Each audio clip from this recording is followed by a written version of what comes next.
Halo pemirsa, apa kabar? Saya berharap Anda dan keluarga tetap dalam keadaan sehat selalu. Dan senang sekali rasanya saya, Dike, bisa kembali bersama Anda dan keluarga. Dan kali ini saya akan mengajak Anda untuk berbincang tentang sebuah tema yang menarik. Apa yang ada di benak Anda kalau saya sebutkan kata Presiden Soekarno atau Bung Karno? Ya, betul. Selain sebagai proklamator, Bapak pendiri bangsa Indonesia, Bung Karno juga dikenal sebagai seorang arsitek, ya, seorang seniman yang memiliki jiwa seni dan juga orang yang mengoleksi banyak sekali benda-benda dan karya-karya seni. Dan kali ini pemirsa, kita akan ngobrol tentang koleksi lukisan Presiden Soekarno. Tentu saja bareng saya, dan inilah DK Show. Dan salah seorang yang berjasa menampilkan koleksi lukisan Presiden pertama Indonesia, Bung Karno, adalah seorang staf pengajar dari Institut Seni Indonesia yang juga tengah menempuh program doktoral di Universitas Gadjah Mada. Inilah tamu saya, kurator seni Mike Susanto. Kita sambut dia. Halo Mas Mike, apa kabar? Sehat ya? Sehat. Ini kalau merdeka, kalau dari gayanya seniman banget. Monggo. Masih banyak mungkin orang yang bingung dengan kurator. Sebenarnya kurator itu terjemahannya apa sih? Makhluk apa itu ya? Nah, apa coba Mas? Tugas kurator itu satu merencanakan event. Jadi dia mengkonsep, kemudian melaksanakan dengan cara mensupervisi tentu aja, tidak melaksanakan display langsung misalnya. Kemudian juga sampai pada tugas untuk meriset. Semua hal diriset. Iya, yang betul. Dipamerkan itu harus ada risetnya. Iya, betul. Itu tugas paling berat sebagai seorang kurator. Maka dari itu kurator harus punya latar belakang satu sejarah. Dia punya intensi yang kuat terhadap sejarah, kemudian terhadap seni terutama, dan satu lagi harus pinter-pinter humas, hubungan masyarakat. Sayangnya jumlah profesi kurator itu amat sedikit. Berarti kita hanya punya kira-kira cuma 20 kurator. 20 kurator? Saja dari 250 sekian juta orang Indonesia, berarti Anda ini termasuk langka ya? Mas Mika, kita senang banget ya dalam rangka ulang tahun kemerdekaan kemarin kan 1 bulan kita sempat menyaksikan sebuah pergelaran karya seni yang berkualitas ya. Saya meminjam kata berkualitas ini karena memang sebelum-sebelumnya amat langka kita temui kayak gini. Ini konsep, ide, dan pergelaran yang baru saja kita nikmati ini seperti apa sih Mas sebenarnya yang terjadi? Awalnya saya tidak punya intensi atau optimisme terhadap pameran ini. Karena sejak 2009 saya meriset koleksi. 2009? Iya, saya 2009 diminta untuk meriset semua benda-benda seni yang ada di Istana Kepresidenan kita. Nah, awalnya saya tidak punya pretensi bahwa akan ada pameran ini. Tapi pada tahun 2015 kemarin, Presiden Joko Widodo memberi kesempatan kepada kita semua untuk melihat. Nah, secara otomatis saya kemudian mendapat tugas sebagai kurator yang harus menampilkan, menyeleksi, dan kemudian memberi keterangan banyak hal tentang koleksi-koleksi tersebut.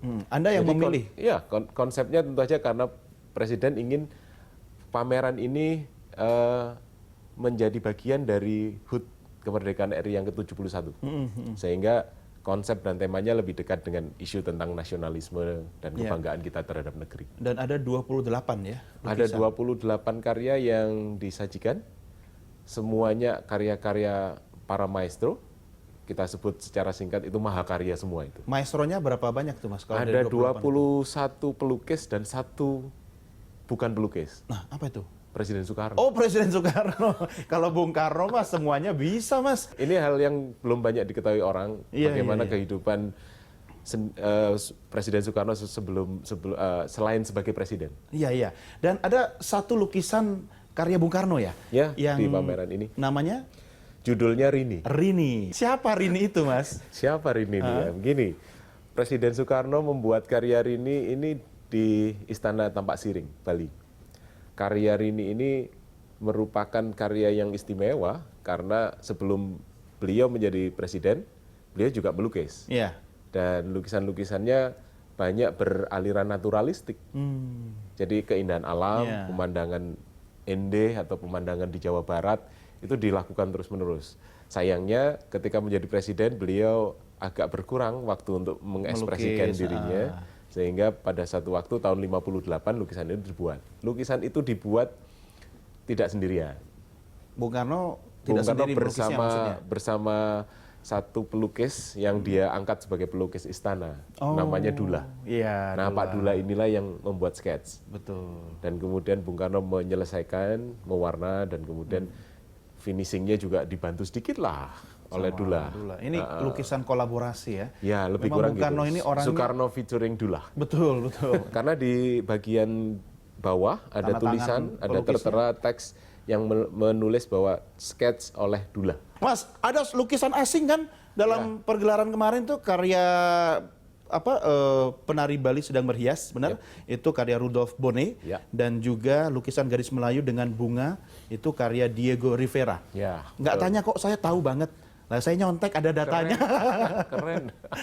Itu kenapa ada di situ, Mas? Gini, keberadaan pelukis asing di Indonesia itu panjang riwayatnya. Jadi kita mulai ketika Belanda menduduki tanah air ini, itu bukan saja tentara yang datang, tetapi juga pelukis. Jadi periwayatan seni itu di Indonesia juga sangat panjang bersamaan dengan kegiatan kebangsaan lainnya. Nah, kita tahu bahwa lukisan mengenai Indonesia itu kan tidak hanya dikerjakan oleh orang Indonesia. Begitu menariknya Indonesia, Nusantara ini, sehingga menarik banyak orang untuk datang ke sini. Justru karena begitu menariknya, Indonesia kan diperebutkan banyak negara. Betul. Nah, para pelukis asing ini hadir untuk turut merekam Indonesia. Jadi banggalah kita sebagai orang Indonesia ya. Iya. Dan kita tahu bahwa pelukis asing ini biasanya memang orang-orang yang sudah pandai secara teknis maupun secara konseptual. Jadi dia hadir untuk mewarnai sejarah perkembangan kebudayaan di Indonesia. Jadi memang pelukisnya asing tapi dia melakukan karyanya itu di Indonesia di ya? Indonesia. Oke. Namun, ada namunnya. tadi kan nyebut Diego Rivera. Iya, Diego Rivera. Ini kasus tersendiri, Bung. Jadi Diego Rivera ini tidak datang ke Indonesia. Oh ya? Nah, lukisan yang dibuat oleh Diego Rivera yang dipamerkan di Galeri Nasional ini, itu dikerjakan di Meksiko. Dia orang Meksiko? Ya, dia pelukis terkenal dari Meksiko yang sekarang dianggap sebagai salah satu maestro kelas dunia, sejajar dengan Picasso, yang kemudian dia itu mendapatkan pesanan dari Presiden Soekarno. Bung Karno yang meminta Diego untuk melukis. Correct.